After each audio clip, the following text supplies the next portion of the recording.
मंगला गौरी व्रत श्रावण मास में आने वाले सभी मंगलवारों को किया जाता है। इस व्रत में गौरी जी के पूजन का विधान है। चूंकि यह मंगलवार को किया जाता है, इसीलिए इसे मंगला गौरी व्रत कहा जाता है। मान्यता है कि मंगला गौरी व्रत को करने से वैवाहिक जीवन से जुड़ी समस्याएं खत्म होती है और संतान सुख की प्राप्ति होती है।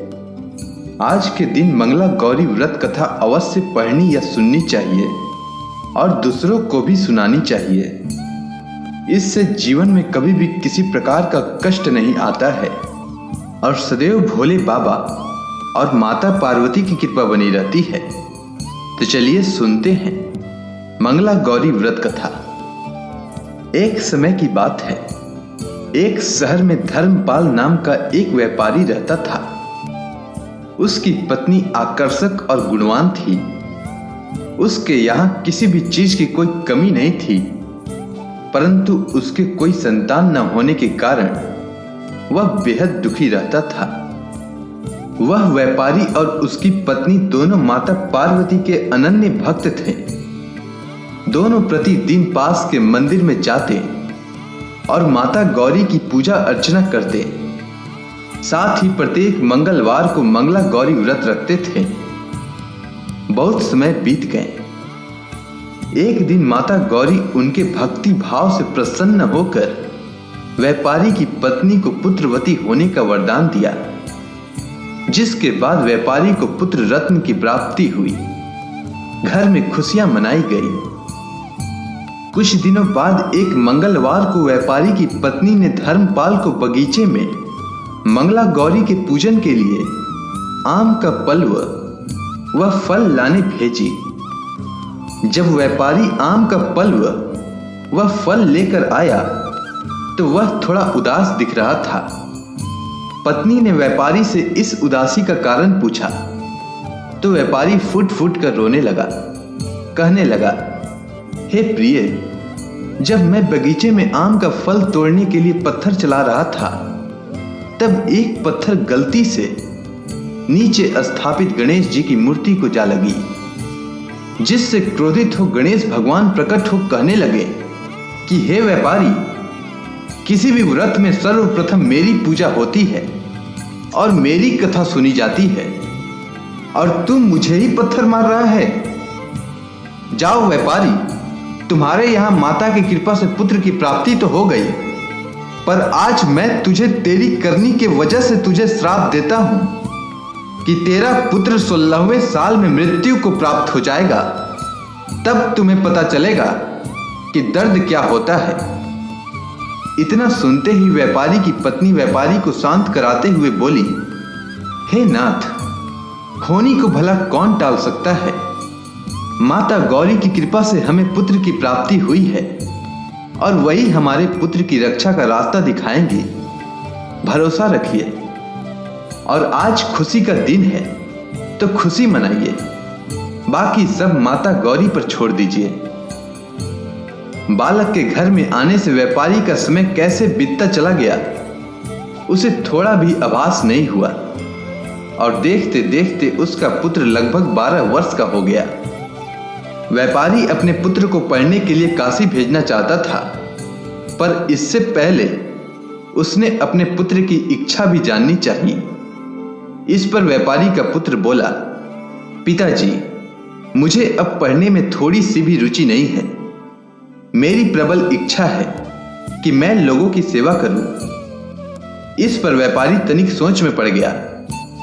धक से उसे याद आया कि गणेश भगवान ने श्राप दिया है कि उसकी मृत्यु 16वें साल में ही हो जाएगी। इस तरह से तो मेरे पुत्र का शेष आयु सिर्फ 4 साल ही बचे हैं, तो क्यों न इसकी खुशी जिसमें है वही किया जाए। यह सोचकर वह पुत्र से पूछा, तो बताओ पुत्र, मैं तुम्हारे लिए क्या कर सकता हूं। तब बालक ने कहा, हे पिताजी, आप मेरे लिए चौराहे पर 2 घड़े पानी और कुछ मीठा रखवा दीजिए, और मैं आते जाते सभी राहगीरों को मीठा खिलाकर पानी पिलाने का काम करूंगा। इतना सुनते ही व्यापारी ने तत्काल इसका प्रबंध करवा दिया।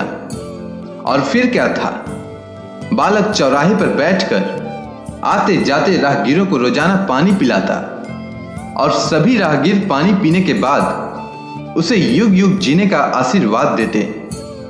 16वां साल पूरा होने वाला था कि उसी रास्ते से देवर्षि नारद जी साधारण साधु के वेश में गुजर रहे थे। तभी बालक की नजर उन पर पड़ी। बालक दौड़कर उनके निकट पहुंचा और उनसे बोला, हे साधु महाराज, तनिक मुझे भी अपनी सेवा करने का मौका दीजिए। नारद जी बालक के करुण स्वर को सुनकर बहुत प्रभावित हुए और बालक के द्वारा दिए गए गुड़ को खाकर पानी पिए और उनके मुख से भी युग युग जीने का आशीर्वाद निकल गया। तभी उनके दिमाग में आया कि यमलोक गए काफी समय हो गया है, तनिक उधर का भी खबर ले लिया जाए। इतना सोचते ही नारद जी यमलोक के लिए प्रस्थान हो गए।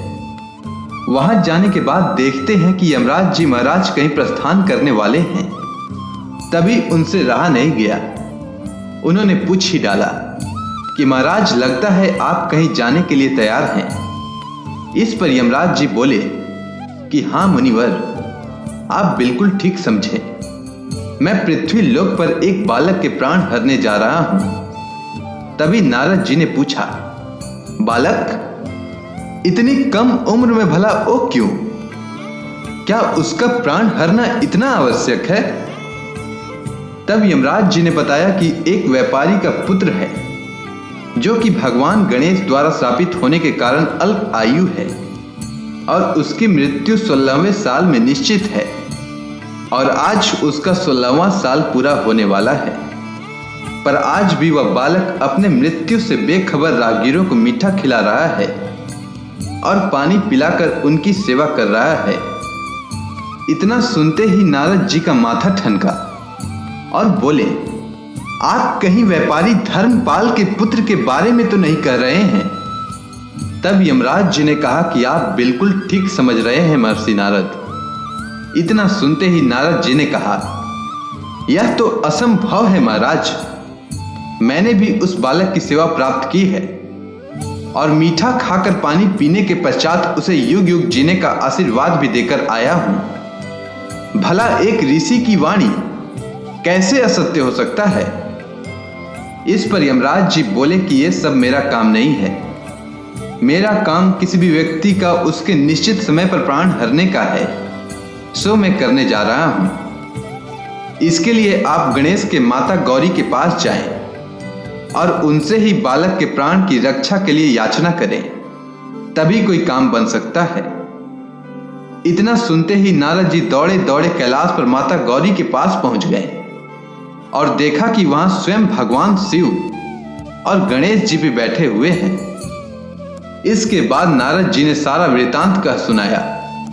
इतना सुनते ही माता गौरी ने कहा, ये तो घोर अनर्थ हो जाएगा कि एक ऋषि का दिया हुआ आशीर्वाद असत्य हो जाए, पर गणेश का दिया हुआ श्राप भी व्यर्थ नहीं जा सकता। अतः इस समस्या का एक ही समाधान है कि पृथ्वी पर एक महिला है जो मंगला गौरी का व्रत करती है, जिसके फल स्वरूप उस महिला की पुत्री के जीवन में कभी भी वैधव्य दुख नहीं आ सकता है। यदि उस युवती के साथ धर्मपाल के पुत्र का किसी प्रकार विवाह हो जाए तो उस बालक के सर से मृत्यु का साया हट जाएगा। इतना सुनते ही गणेश भगवान मंद मंद मुस्कुराते हुए माता गौरी से बोले, आप धन्य हैं माता। किसी के प्राण कैसे रक्षा करनी है यह कोई आपसे सीखे। और अपने स्थान से उठकर गणेश भगवान माता गौरी के चरणों में सर झुकाया।